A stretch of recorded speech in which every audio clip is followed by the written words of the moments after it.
Most of us go out of our way to keep from being cold, let alone cold and wet.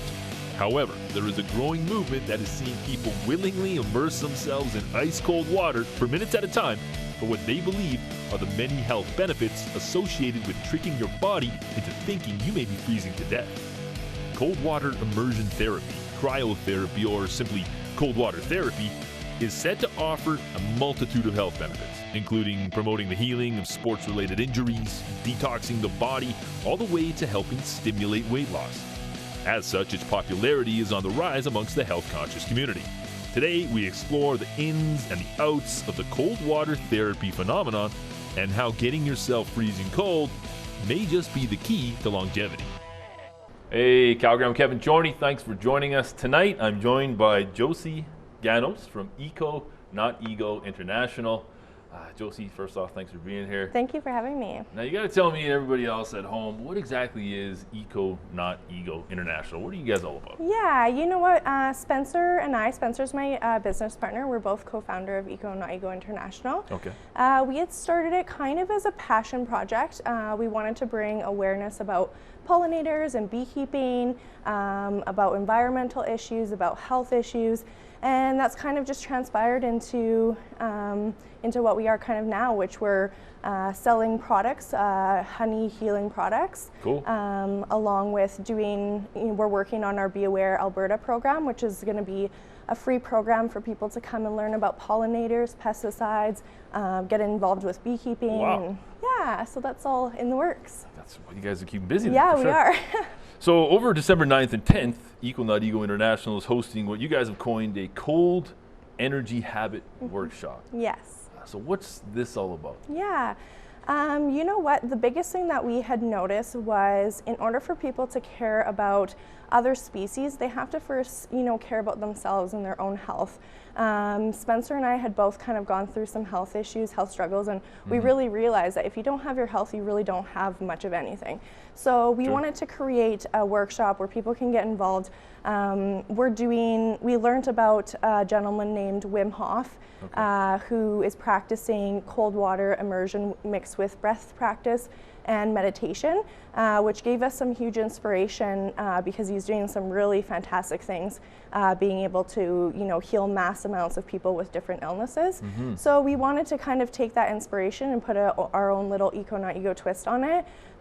So we have the cold energy habit, and that is a workshop that will run for 2 days. Yeah. The first day will be inside a community center where we're going to be doing some Reiki healing practices. We're going to have someone from the Danitha First Nations tribe come out and do a smudging ceremony with everyone. And we're going to be practicing some breathing methods. We're going to be talking about the cold water and the benefits and all that.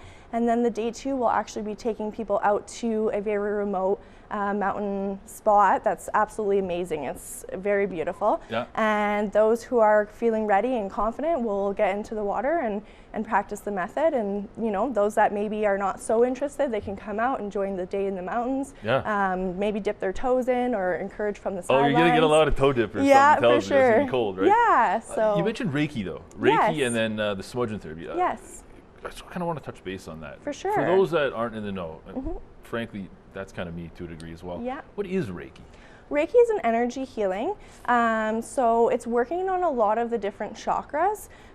So we have a practitioner who's certified in Reiki healing.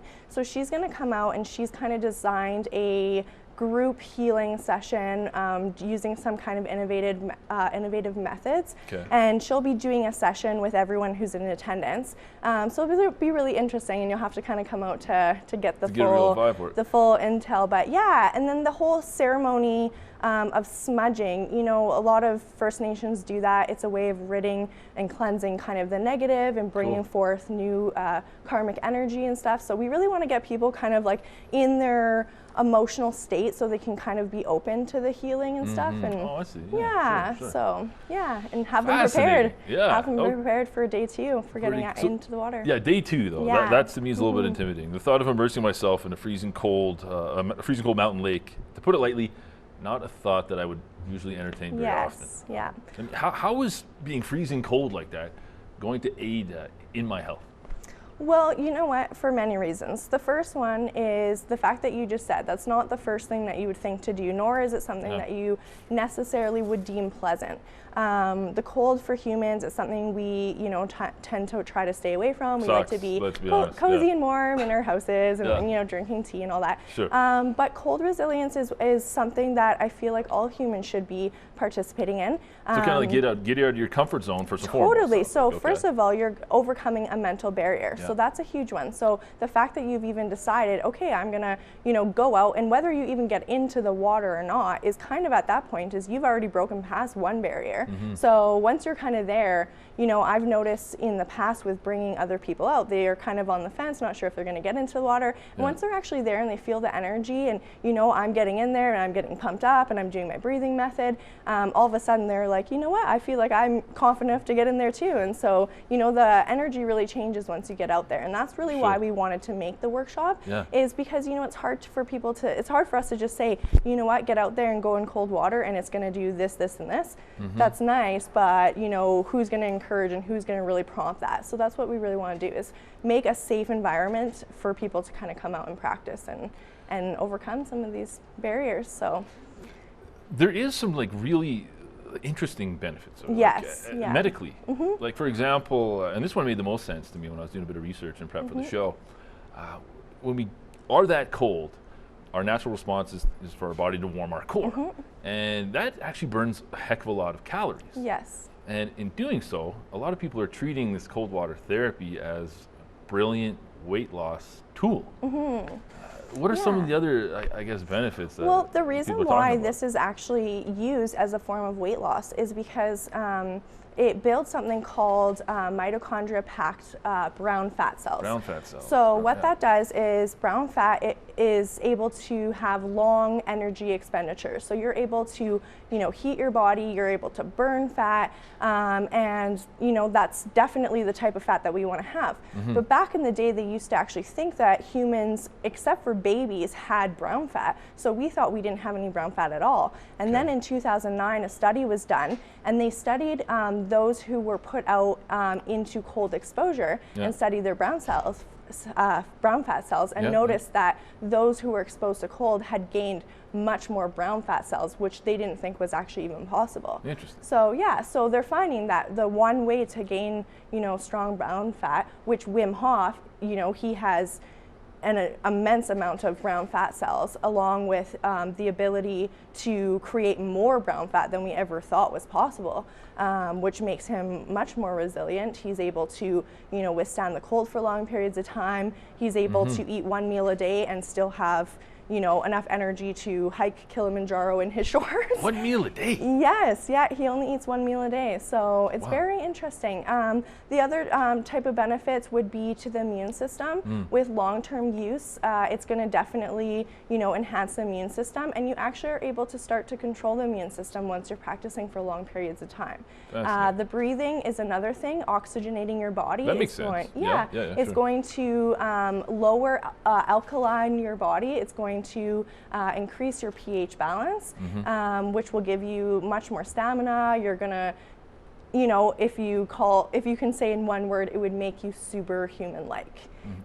If this guy is hiking his way up Kilimanjaro in shorts on 1 meal, that's superhuman. I'll give him credit where it's due. You know what? He's a very interesting person, and his mission is to make people so that they're healthy, strong, and happy, and that's his main mission. And through using these breathing methods, which is over-oxygenating the body along with cold exposure and a form of meditation. Meditation-wise, I believe that using the bathtub and cold showers is great. It's almost like going to the gym to train for the marathon. But the real marathon is getting out in nature. The real test is, going into nature and getting back with nature and grounding, and and this is what we need. We live in a society of high stress, and we're relying on so many pharmaceuticals that are not only damaging us. And I do want to touch base a little bit on that as well. We're gonna jump to a quick break. Folks, stay with us. We will be right back.